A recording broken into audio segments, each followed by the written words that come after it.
সিলেটে জনসভার মধ্য দিয়ে ধানের শীষের প্রচার শুরু করলেন তারেক রহমান। প্রতিটি মানুষকে স্বাবলম্বী করার প্রত্যাশা, পোস্টাল ব্যালট ডাকাতি করে ষড়যন্ত্রের অভিযোগ। নির্বাচনের আগেই একটি দল এই দিব ওই দিব বলছে, টিকিট দিব বলছে না, যেটার মালিক মানুষ না সেইটার কথা যদি সে বলে এক সেরে কি করা হচ্ছে, হচ্ছে না। লক্ষ লক্ষ সদস্যরা বেকার হয়ে বসে আছেন, আছে না। এই বেকারদের জন্য আমরা কর্মসংস্থান তৈরি করতে চাই।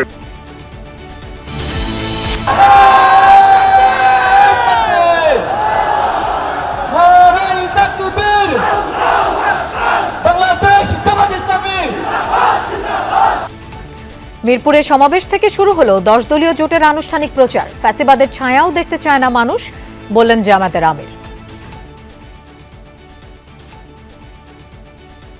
ফ্যাসিবাদ এখন যদি নতুন কোনো জামা পরে আমাদের সামনে আসে, 5 আগস্ট যে পরিণতি হয়েছিল সেই নতুন জামা পরা ফ্যাসিবাদের একই পরিণতি। সারা দেশে বিভিন্ন দল ও স্বতন্ত্র প্রার্থীরা ছুটছেন ভোটারদের দ্বারে দ্বারে।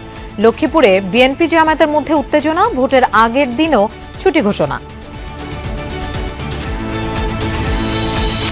যোগসাজশে ঋণ খেলাপিদের নির্বাচন করার সুযোগ দিয়েছে ইসি, অভিমত টিআইবির। হলফনামার তথ্যে প্রায় অর্ধেক প্রার্থী কোটিপতি।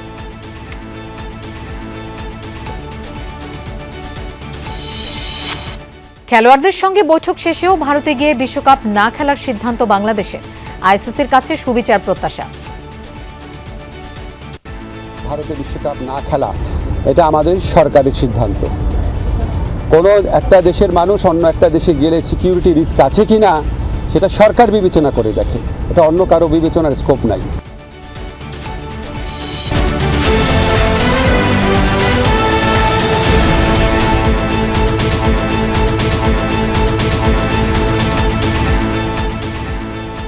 শুভেচ্ছা, আমন্ত্রণ সন্ধ্যার বাংলাদেশের আয়োজনে। আপনাদের সঙ্গে থাকছি আমি মৌসুমী আহমেদ লোপা। এতক্ষণ শিরোনাম দেখছিলেন। শুরুর দিনেই জমে উঠেছে ভোটের প্রচারণা। পূর্ণভূমি সিলেট থেকে ধানের শীষে ভোট চাওয়ার মিশন শুরু করেছেন বিএনপি চেয়ারম্যান তারেক রহমান।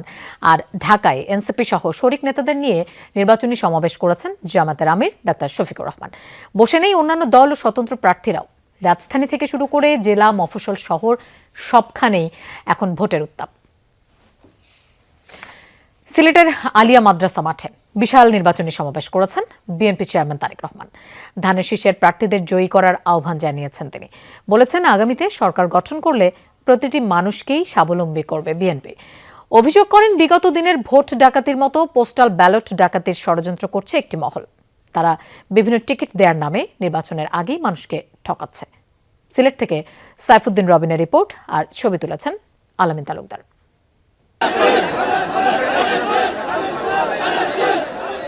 সুরমাপাড়ের সিলেট, দুটি পাতা একটি কুড়ির সিলেট, 360 আউলিয়ার পুণ্যভূমি সিলেট। পুরো শহর প্রকম্পিত তারেক রহমান আর ধানের শীষ স্লোগানে। আসন্ন নির্বাচন ঘিরে সিলেট আলিয়া মাদ্রাসা মাঠে বিএনপির প্রথম নির্বাচনী সমাবেশে নেতাকর্মীদের বর্ণিল বিপুল উপস্থিতি। মাঠ ছাড়িয়ে আশপাশের সড়ক ও এলাকায় জড়ো হন সাধারণ মানুষও। পরম্পরা ধরে রেখে সিলেট থেকেই নির্বাচনী প্রচার শুরু করলেন বিএনপি চেয়ারম্যান তারেক রহমান। প্রায় 4 দশকের সক্রিয় রাজনীতিতে দলের পূর্ণ নেতৃত্ব নিয়ে প্রায় 21 বছর পর সিলেটের মাটি থেকে ত্রয়োদশ সংসদীয় নির্বাচনে বিএনপিকে জয়ী করার চ্যালেঞ্জ গ্রহণ করলেন তিনি। তাকে এক নজর দেখতে, মুখোমুখি বক্তব্য শুনতে ভোট থেকেই সিলেটের 6টি ও সুনামগঞ্জের 5টি সংসদীয় আসন থেকে নেতাকর্মীরা জড়ো হন ঐতিহাসিক এই মাঠে। সমাবেশে বিএনপি মহাসচিব বলেন, বাংলাদেশি জাতীয়তাবাদের পতাকা এখন তারেক রহমানের হাতে, যার বিরুদ্ধে কুৎসা রটনা সহ নানাভাবে জনগণকে বিভ্রান্ত করছে একটি দল। তারেক রহমান শুরু করেছেন আপনাদের এই সিলেট থেকে তার যাত্রা। এই যাত্রা হচ্ছে আগামী দিনের বাংলাদেশকে নতুন করে সাজানোর যাত্রা। একটা দল, রাজনৈতিক দল বিভিন্ন রকম কুৎসা রটনা করছে, মিথ্যা কথা বলছে আমাদের নেতাদের বিরুদ্ধে, এমনকি আমাদের নেতা তারেক রহমান সাহেবের বিরুদ্ধেও তারা মিথ্যা রটনা করছে। বন্ধুগণ, বক্তব্যে তারেক রহমান অভিযোগ করেন, একটি কুচক্রী মহল জনগণের ভোটাধিকার হরণের ষড়যন্ত্র শুরু করেছে। পোস্টাল ব্যালট ডাকাতি হয়েছে বলেও দাবি করেন তিনি। মধ্যপ্রাচ্য সহ বিভিন্ন দেশে পোস্টাল ব্যালট যেগুলো পাঠানো আছে সেগুলোকে কিভাবে ডাকাতি করা হয়েছে, ঠিক যারা এই দেশ থেকে পালিয়ে গেছে তারা যেভাবে আপনাদের ভোট ডাকাতি করেছিল, ঠিক একইভাবে আবার সেই ষড়যন্ত্র শুরু হয়েছে। দেখেছেন আপনারা, দেখেছেন? প্রিয় ভাই বোনেরা, সেই ষড়যন্ত্রের বিরুদ্ধে সজাগ থাকতে হবে। আপনি তো ওমরা হজ করে আসছেন, যে মাইকের সামনে দাঁড়ান। সমাবেশ থেকে সদ্য উমরা পালনকারী একজনকে ডেকে নিয়ে তারেক রহমান বলেন, দোজক বেহেশতের মালিক আল্লাহ, যা দেওয়ার ক্ষমতা মানুষের নেই। বিভিন্ন টিকিটের নামে একটি দল মানুষকে ঠকাচ্ছে বলেও মন্তব্য করেন বিএনপির চেয়ারম্যান। নির্বাচনের আগেই একটি দল এই দিব ওই দিব বলছে, টিকিট দিব বলছে না, যেটার মালিক মানুষ না সেইটার কথা যদি সে বলে, এক শিরকি করা হচ্ছে, হচ্ছে না? যার মালিক আল্লাহ, যার অধিকার শুধু আল্লাহর একমাত্র, সবকিছুর অধিকার উপরে আল্লাহর অধিকার। কাজেই আগেই তো আপনাদেরকে ঠকাচ্ছে, নির্বাচনের ফলে তাহলে কেমন ঠকাবে আপনাদেরকে বোঝেন এবার। ধানের শীষ প্রতীকের প্রার্থীকে ভোট দিতে জনগণের প্রতি আহ্বান জানান তারেক রহমান। তুলে ধরেন জনগণের জন্য গৃহীত নানান পরিকল্পনা। স্মরণ করেন দীর্ঘদিনের আন্দোলন সংগ্রাম, গুম খুন আর নিপীড়নের শিকার নেতাকর্মীদের।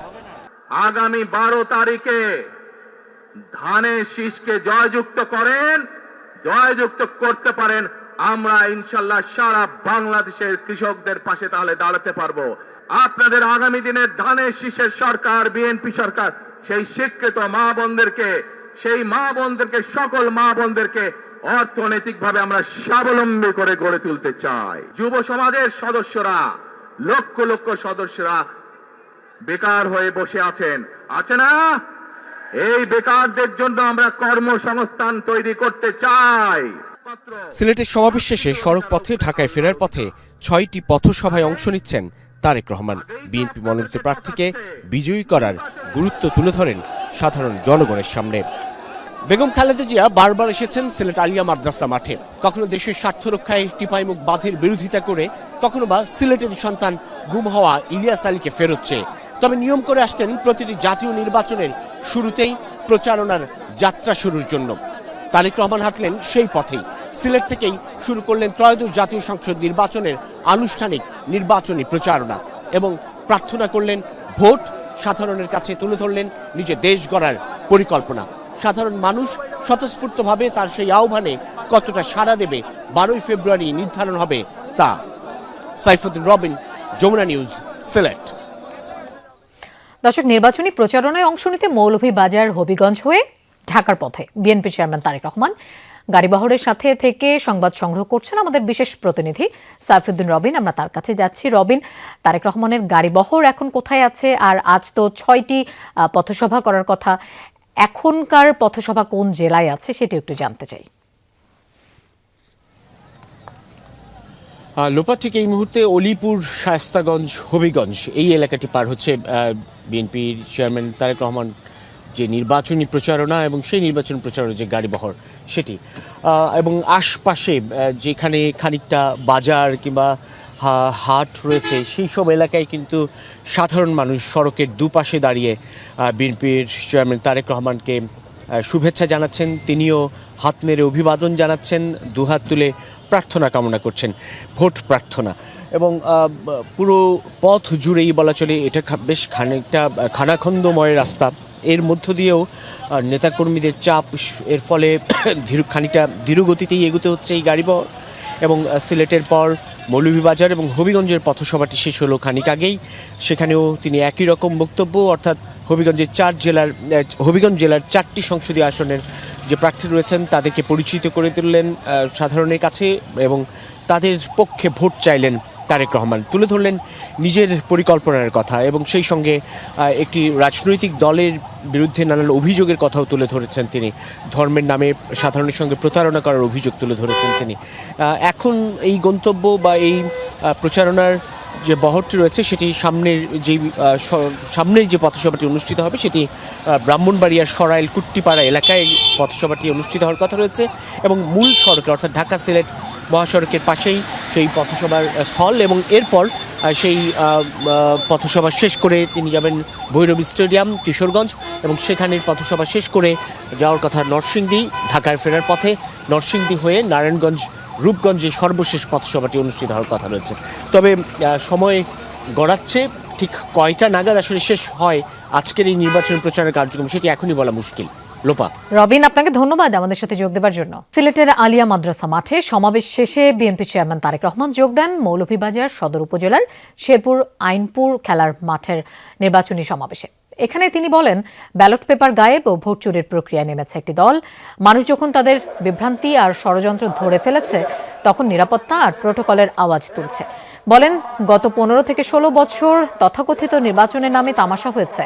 ভোটের ব্যবস্থা ছিল না বলেই মানুষের দুঃখ কষ্ট কিংবা স্থানীয় সমস্যার সমাধান হয়নি। তারেক রহমান দাবি করেন, বিএনপির দেশ পরিচালনার সময় কোনো গুম হত্যা হয়নি। 71 ও 24-এর স্বাধীনতাকে সুদৃঢ় করতে গণতন্ত্রকে প্রাতিষ্ঠানিক রূপ দিতে হবে বলেও মনে করেন বিএনপি চেয়ারম্যান। এরপর বিএনপি চেয়ারম্যান তারেক রহমান যান হবিগঞ্জে।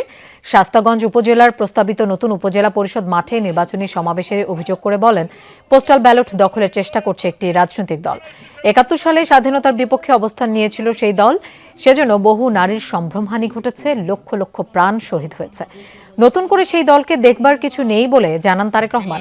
যারা নির্বাচনের আগেই অসৎ কাজ করে তারা কি করে সৎ মানুষের শাসন কায়েম করবে বলে প্রশ্ন তোলেন বিএনপি চেয়ারম্যান। তিনি বলেন, গণতন্ত্র রক্ষায় সবাইকে সজাগ থাকতে হবে। ৭৭ সালে এই দেশ স্বাধীন হয়েছিল, লক্ষ মানুষের প্রাণের বিনিময়ে এই দেশ স্বাধীন হয়েছিল, লক্ষ মা বোনের সম্মানের বিনিময়ে এই দেশ স্বাধীন হয়েছিল। ঠিক ঠিক, কিন্তু সেদিন আজকের এই রাজনৈতিক দলটি কাদের পক্ষ নিয়েছিল?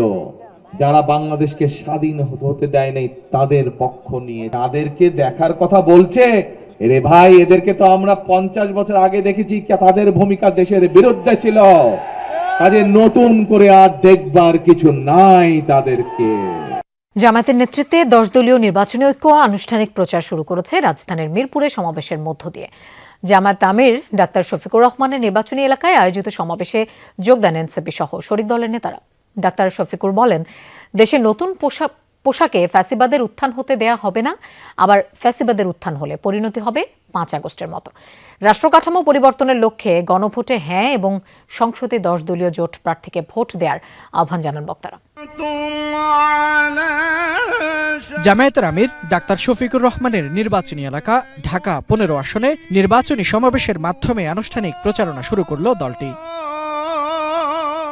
মিরপুর 10 নম্বরের আদর্শ উচ্চ বিদ্যালয়ে দুপুর থেকেই খণ্ড খণ্ড মিছিল নিয়ে উপস্থিত হতে শুরু করেন এ আসনের বাসিন্দারা। নির্ধারিত সময়ের আগেই কানায় কানায় ভরে ওঠে ময়দান। বিকেল 4:30টায় মঞ্চে হাজির হন এ আসনের জামায়াত ইসলামের প্রার্থী ডাক্তার শফিকুর রহমান। এ সময় তার সঙ্গে ছিলেন 10 দলীয় জোটের শীর্ষ নেতারা।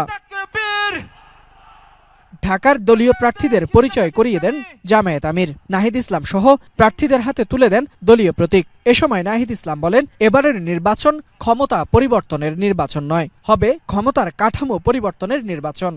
জাতীয় লড়াই আধিপত্যবাদের বিরুদ্ধে, ফ্যাসিবাদের বিরুদ্ধে এবং দেশের ভিতরে আমাদের দুর্নীতি এবং চাঁদাবাজ এবং বৈষম্যের বিরুদ্ধে লড়াই, এই উভয় লড়াই আমাদেরকে একসাথে চালিয়ে যেতে হবে।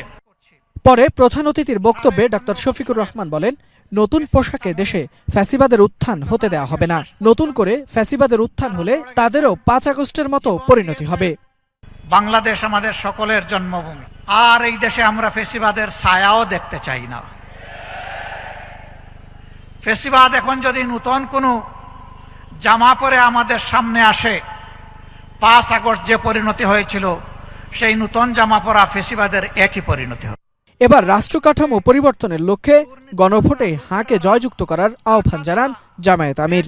চাঁদাবাজের বিপক্ষে হা ভোট, এর অর্থ হচ্ছে দখলদারদের বিরুদ্ধে হা ভোট, এর অর্থ হচ্ছে ফ্যাসিবাদের বিরুদ্ধে হা ভোট, এর অর্থ হচ্ছে ব্যাংক ডাকাতদের বিরুদ্ধে হা ভোট। এই 10 দলকে বিজয়ী করার মানে হচ্ছে আধিপত্যবাদের বিরুদ্ধে হা ভোট। এ সময় নিজ নির্বাচনী এলাকার উন্নয়নে তার সংক্ষিপ্ত ইস্তেহার তুলে ধরেন ডাক্তার শফিকুর রহমান। ঘুরে ধরা রাজনীতির কাঠামো পরিবর্তন করার আকাঙ্ক্ষায় জনগণ মুখিয়ে আছে। ফয়সাল মাহমুদ, যমুনা নিউজ, ঢাকা। ঢাকা 11 নিজ আসনে নির্বাচনী প্রচারণায় অংশ নিয়েছেন এনসিপির আহ্বায়ক নাহিদ ইসলাম। সেখানে আছেন আমাদের সহকর্মী রিয়াজ রায়হান, আমরা তার কাছে যাচ্ছি। রিয়াজ, নাহিদ ইসলাম এখন কোন এলাকায় প্রচারণা চালাচ্ছেন, কেমন দেখছেন তার প্রচারণা? এখন আছেন ভাটারা এলাকায় এবং যেখানে তিনি নির্বাচনী প্রচারণা চালাচ্ছেন ঢাকা 11 আসনের। এটি মূলত রামপুরা বাড্ডা ভাটারা এই অঞ্চলটি নিয়ে অবস্থিত, এই যে আসনটি, সেখানে তিনি কিছুক্ষণ আগে এসেছেন, অর্থাৎ এখন থেকে আরো প্রায় আধা ঘন্টা আগে তিনি এখানে এসে উপস্থিত হয়েছেন এবং সেখানে জনসংযোগ করছেন, বিভিন্ন শ্রেণী পেশার মানুষের সঙ্গে তিনি কথা বলছেন, ভোট চাচ্ছেন এবং তার যে প্রতীক 10 দলীয় জোটের যে প্রতীক, তার যে প্রতীক এনসিপির শাপলাগুলির পক্ষে তিনি ভোট চাচ্ছেন এবং মানুষের সঙ্গে মোলাকাত করছেন বা তার যে নির্বাচনী ভোট চাওয়ার যে পদ্ধতি সেটি তিনি করছেন। এবং এখানকার এসে নেতাকর্মীরাও আসলে আশাবাদী যে এই নির্বাচনটি সুষ্ঠু, অবাধ এবং শান্তিপূর্ণ, পাশাপাশি একই সঙ্গে অংশগ্রহণমূলক হবে এবং তারা চান যে ভোটের আজকে যে শুরু হলো প্রচারণা, সেই প্রচারণাটি যাতে অন্তত শেষ পর্যন্ত যেভাবে দিনটি শান্তিপূর্ণভাবে শুরু হয়েছে, কোনো ধরনের নেতিবাচক অবস্থান দিয়ে শুরু হয়নি, সবকিছু ইতিবাচক এখন পর্যন্ত তাদের ভাষায় বা নেতাকর্মীরা বলছেন, যদি শেষ তক এভাবে চলে তাহলে সামনের যে প্রচারণার দিনগুলো আছে সেগুলো সৌহার্দ্যপূর্ণ অবস্থায় থেকে যার অবস্থান থেকে সব দল মত এবং সব পক্ষ তাদের যে প্রচারণা সেটি তারা শেষ করতে পারবেন এবং শেষ পর্যন্ত আগামী 12 ফেব্রুয়ারি যে নির্বাচন, ত্রয়োদশ জাতীয় সংসদ নির্বাচন, সেটি অবাধ, শান্তিপূর্ণ এবং অংশগ্রহণমূলক হবে এবং সেটির ভিত্তিতে একটি সমতার বাংলাদেশ যে আওয়াজটি উঠেছিল 24 5 আগস্টের গণঅভ্যুত্থানের পরে, সেই সমতার বাংলাদেশ বিনির্মাণ হবে, সেটি তারা প্রত্যাশা করছেন। লোপা। রিয়াজ, আপনাকে ধন্যবাদ আমাদের সাথে যোগ দেবার জন্য। দর্শক, এবার দেখব রাজধানীর বাইরের নির্বাচনী প্রচারণার খবর।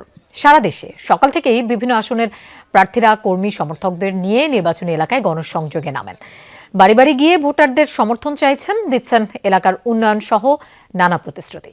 অংশ নিচ্ছেন উঠান বৈঠক ও সভা সমাবেশে। ব্যানার, ফেস্টুন, মাইকিং এর মাধ্যমেও ভোটারদের দৃষ্টি আকর্ষণের চেষ্টা করছেন প্রার্থীরা। দেশজুড়ে এখন নির্বাচনী আমেজ, প্রার্থীদের প্রচারণায় মুখর শহর বন্দর গ্রামের অলিগলি।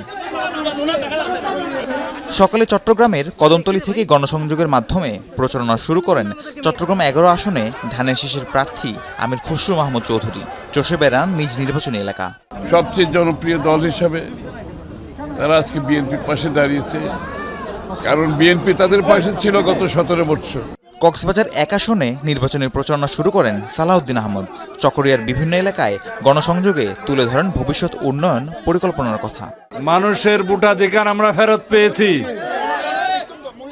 আমাদের এখন অপেক্ষা সেই ভোটাধিকার প্রয়োগের জন্য। বিএনপি চেয়ারম্যান তারেক রহমানের পক্ষে বগুড়া 6 আসনের প্রচারণায় নেমেছেন স্থানীয় নেতাকর্মীরা। লাহিড়িপাড়া ও ভবানীগঞ্জ এলাকায় ধানের শীষ মার্কায় ভোট চান তারা।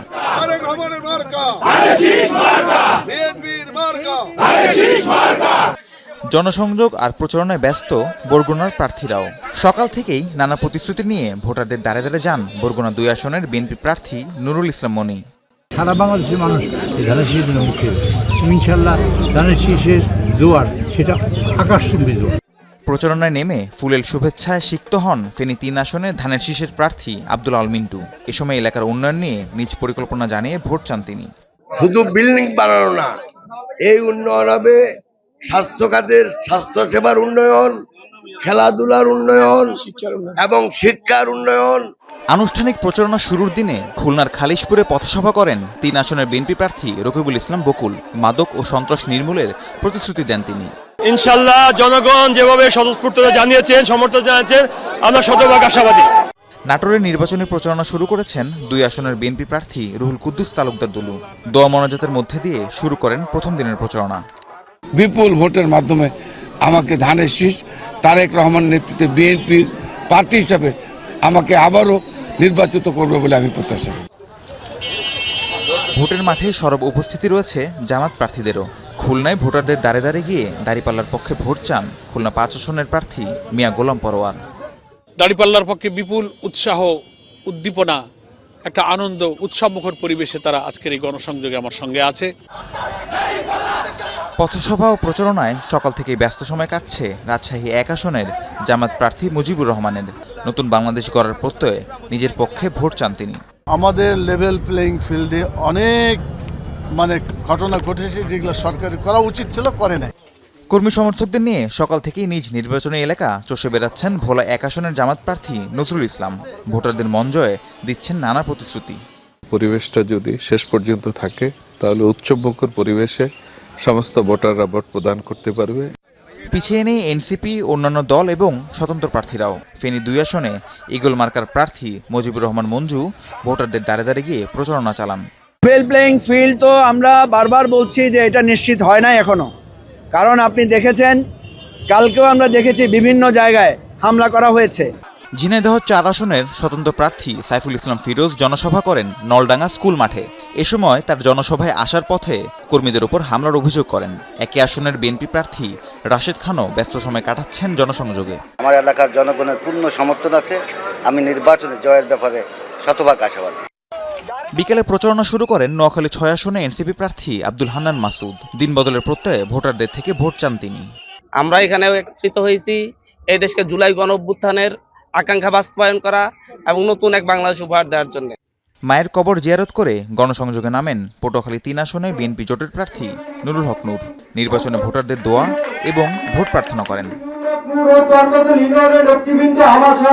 পঞ্চগড় 1 আসনে এনসিপির উত্তরাঞ্চলের মুখ্য সংগঠক সার্জিস আলমের পক্ষে গণসংযোগ ও প্রচারণা চালায় স্থানীয় নেতাকর্মীরা।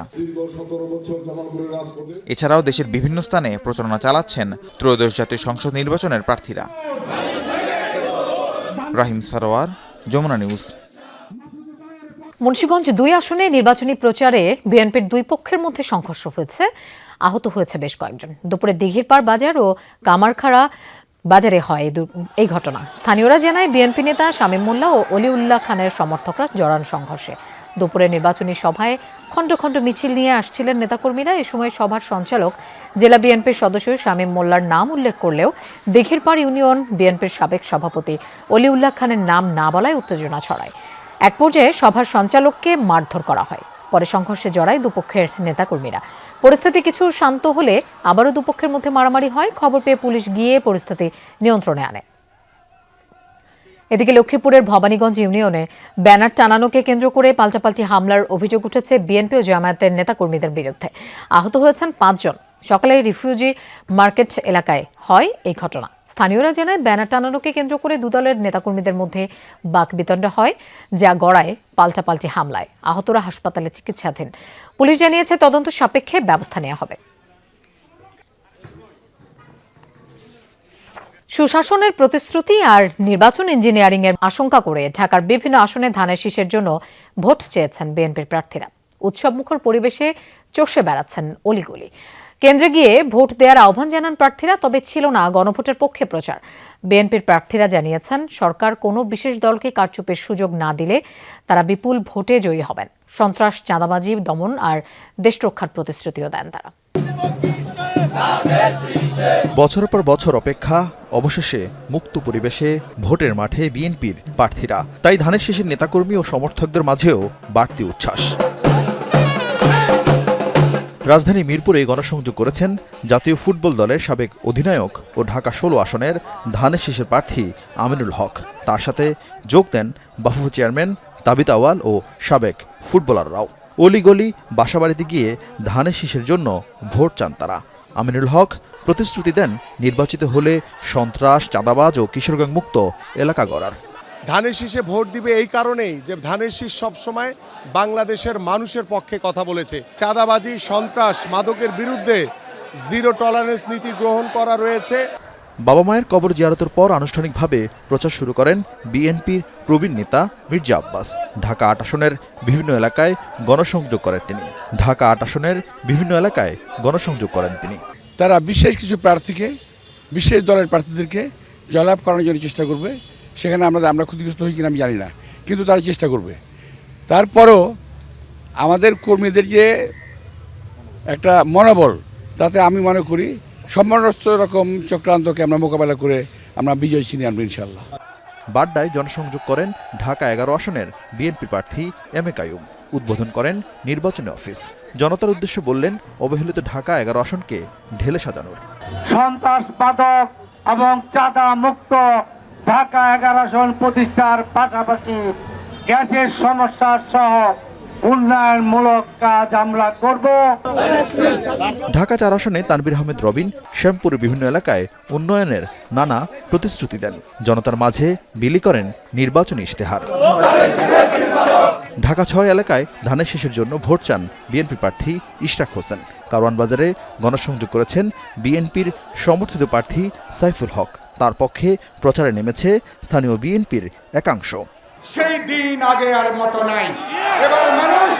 এবার মানুষ টাকার কাছে নিজের আত্মাকে মানুষ বিক্রি করবে না। কোন চাপের কাছে, হুমকির কাছে, কোন অবৈধ টাকার কাছে মানুষ নিজের আত্মসম্মান বিসর্জন দেবে না।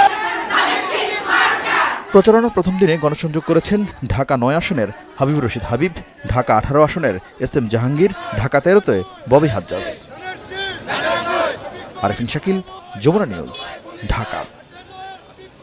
10 দলীয় নির্বাচনী ঐক্য জোট বিপুল ভোটে জয়ী হয়ে সরকার গঠন করবে বলে প্রত্যাশা এনসিপির আহ্বায়ক ও ঢাকা 11 আসনের প্রার্থী নাহিদ ইসলাম। সকালে 3 নেতাসহ শরীফ ওসমান হাদির কবর জিয়ারতের মধ্য দিয়ে আনুষ্ঠানিকভাবে প্রচারণা শুরু করে এনসিপি। এ সময় তিনি ঢাকা 8 আসনে এনসিপির প্রার্থী নাসিরউদ্দিন পাটোয়ারির পক্ষে শাপলাকুলি মার্কায় ভোট চান। জাতীয় নাগরিক পার্টি এনসিপির নির্বাচনী প্রচারণা শুরুর আগে জাতীয় 3 নেতার কবর জিয়ারত অংশ নেন দলের আহ্বায়ক ও ঢাকা 11 আসনের প্রার্থী নাহিদ ইসলাম। সাথে ছিলেন 10 দলীয় নির্বাচনী ঐক্য জোটের ঢাকা 8 আসনের প্রার্থী নাসিরউদ্দিন পাটোয়ারি।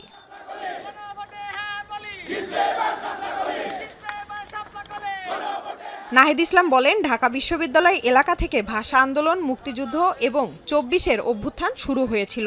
তাই এই এলাকা থেকেই নির্বাচনী যাত্রা শুরু করলো এনসিপি। বাংলার মানুষের যত লড়াই সংগ্রাম সবকিছুর সাথেই জড়িত রয়েছে এই ঢাকা বিশ্ববিদ্যালয় এলাকা।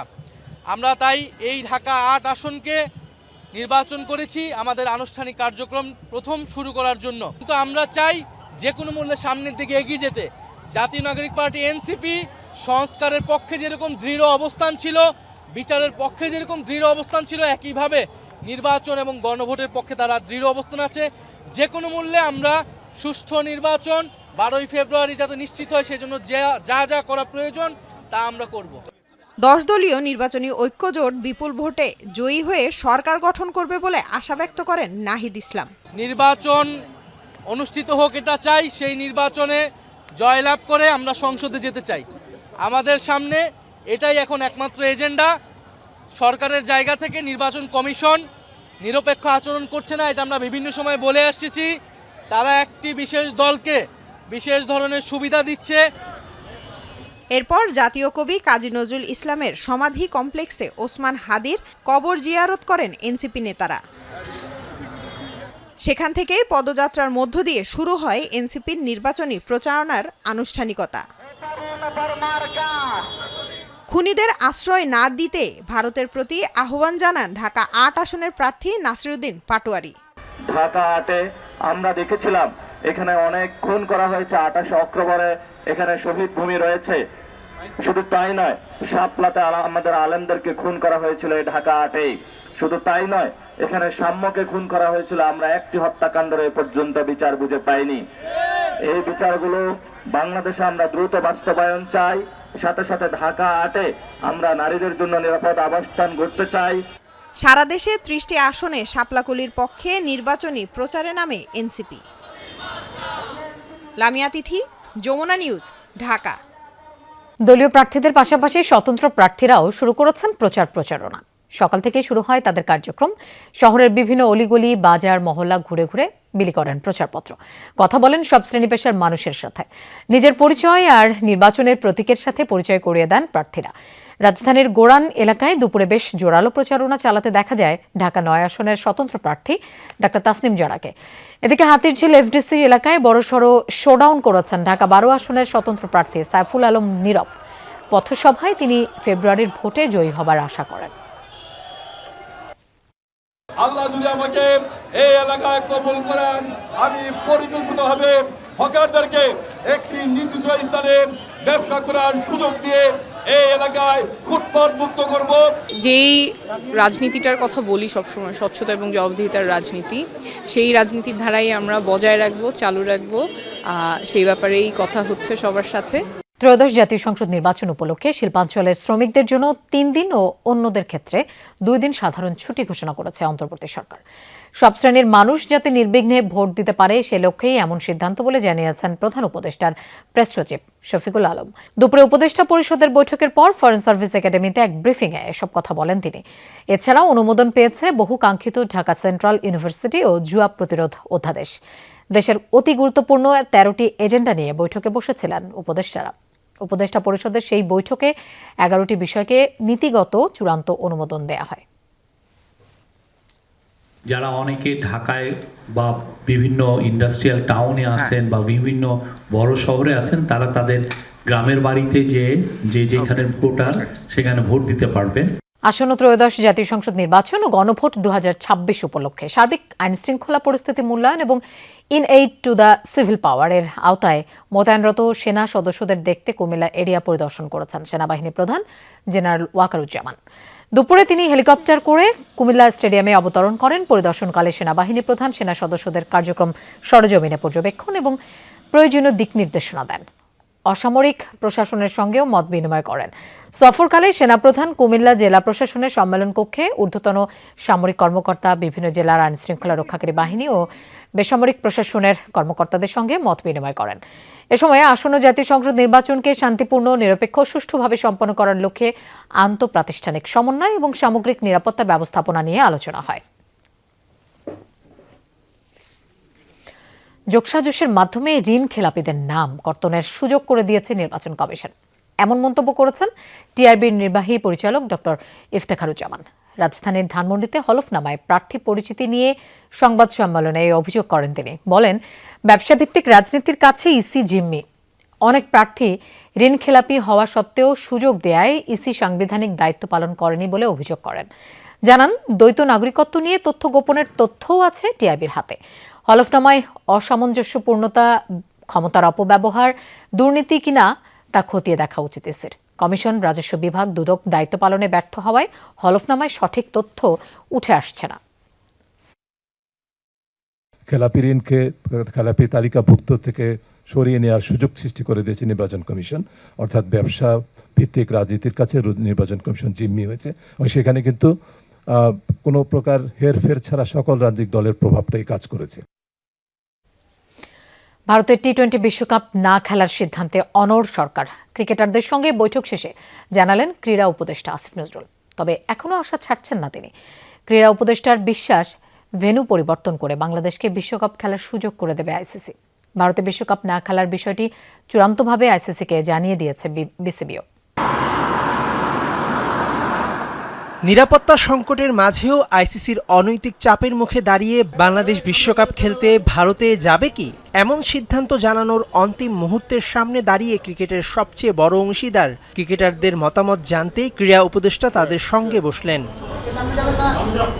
ঢাকার একটি 5 তারকা হোটেলে একে একে প্রবেশ করলেন লিটন, মিরাজ, ইমন, সাইফ, সাকিব, হাসান মাহমুদরা। খানিক বাদেই এলেন বিসিবির সভাপতি আমিনুল ইসলাম বুলবুল ও ক্রীড়া উপদেষ্টা আসিফ নজরুল। সবার মাঝেই উৎকণ্ঠা। ঘণ্টাখানেক মিটিংয়ের পর ক্রীড়া উপদেষ্টা আগের সিদ্ধান্তেই অটল থাকার কথা জানালেন। ভারতে বিশ্বকাপ না খেলা এটা আমাদের সরকারের সিদ্ধান্ত। কোনো একটা দেশের মানুষ অন্য একটা দেশে গেলে সিকিউরিটি রিস্ক আছে কিনা সেটা সরকার বিবেচনা করে দেখে, এটা অন্য কারো বিবেচনার স্কোপ নাই। বাংলাদেশ টি-20 বিশ্বকাপ বয়কট করেনি, বরং বিশ্বকাপটা শুধু ভারত ছাড়া অন্য দেশে খেলতে চায় সেটি মনে করিয়ে দিয়ে ক্রীড়া উপদেষ্টা জানান তিনি এখনো আশা ছাড়ছেন না। আমরা মনে করি আমরা আইসিসি থেকে সুবিচার পাই নাই, আমরা এখনো আশা করব আইসিসি সুবিচার করবে। আমাদের যে বিশ্বকাপ খেলার যে অধিকার, যেটা শ্রীলঙ্কাতে আমাদের খেলার সুযোগ রয়েছে, এরকম বহু নজির পৃথিবীতে আছে যে অন্য একটা ভেন্যুতে সিকিউরিটি রিস্কের কারণে খেলা হচ্ছে। আমাদের এখানে জেনুইন সিকিউরিটি রিস্ক আছে। ক্রিকেটাররা কি চান সেই বিষয়টা অবশ্য কিছু জানা যায়নি। লিটন, মিরাজরা গণমাধ্যম এড়িয়ে গেছেন। ক্রিকেটারদের সাথে আমার যা কথা হবে সেটা আমাদের ব্যক্তিগত ব্যাপার, আমাদের প্রিভিলেজ কমিউনিকেশন। তাদের কারো কথা আমি সাংবাদিকদের বলবো না, তারা নিজেরা বলতে চাইলে বলবে। আমি যদি বলি যে ক্রিকেটাররা কি বলেছে সব আপনাদের বলবো, তাহলে তো ওরা মন খুলে কথা বলতে পারবে না।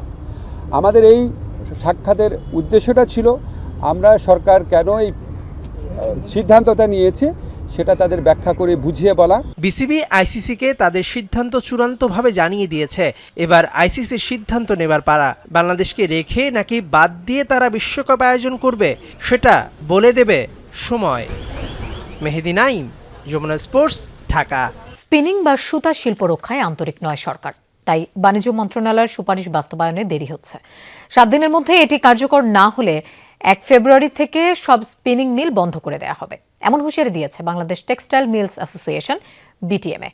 বিকেলে সংবাদ সম্মেলনে সভাপতি শওকত আজিজ রাসেল জানান, $1 বিলিয়ন প্রণোদনা দিলে টেক্সটাইল খাত ঘুরে দাঁড়ানোর সুযোগ পাবে। টেক্সটাইল খাতে দুরবস্থা দীর্ঘদিনের। উৎপাদন খরচ বেড়েছে প্রায় 30 ভাগ। বন সুবিধার আওতায় সুতা আমদানির কারণে জটিলতা সম্প্রতি আরও বেড়েছে। ব্যবসায় টিকে থাকতে পোশাক শিল্প মালিকরা এই সুযোগ বহাল রাখার পক্ষে। অন্যদিকে দেশীয় স্পিনিং মিল সুরক্ষায় সম্প্রতি 10 থেকে 30 কাউন্ট সুতা আমদানিতে বন সুবিধা না দেওয়ার সুপারিশ করেছে বাণিজ্য মন্ত্রণালয়। এরপর শুরু নতুন টানাপোড়েন। বৃহস্পতিবার সংবাদ সম্মেলনে বিটিএমের অভিযোগ, সুপারিশ বাস্তবায়নে গড়িমসি করছে সরকার। অর্থ ও বাণিজ্য মন্ত্রণালয়ের সাথে আলোচনা করেও কোনো সদুত্তর মিলেনি। তুলার উপরে ডিউটি দিয়ে দিচ্ছে সরকার, এআইটি তো ডিউটি হলো, তো আপনি সুতার উপরে দেন যাতে আমি তুলা থেকে সুতা করতে পারি। এটার মানে কি দাঁড়াইলো, মানে আপনার সুতার দরকার নাই বানানোর, সুতা বাইরে থেকে কিনবো, সুতার উপর তো ডিউটি নাই, তুলার উপরে দিয়ে দিচ্ছে। উল্টা হইল না পলিসিটা? এই দেশ, এ তো বুদ্ধিমতী লোকজন, আমি তো বুঝতেছি না আমরা কোথায় যাব।